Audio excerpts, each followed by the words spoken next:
You ask Tiger to calculate. This deals with linear inequalities with one unknown. The final result is x smaller than 7 over 4 smaller than 13 over 4. Let's solve it step by step. Group all constants on the right side of the inequality. Subtract 1 over 2 from both sides.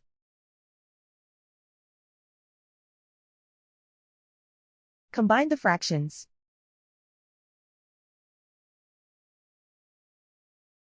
Combine the numerators.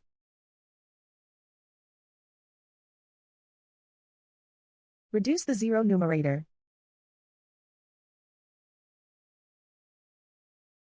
Simplify the arithmetic.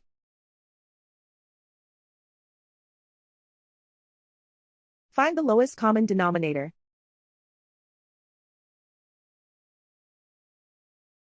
Multiply the denominators.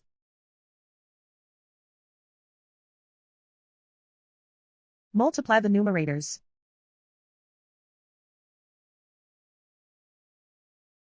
Combine the fractions.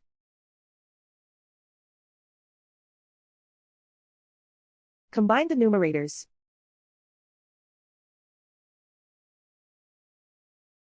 Plot the solution on a coordinate grid. And so the final result is x smaller than 7 over 4 smaller than 13 over 4.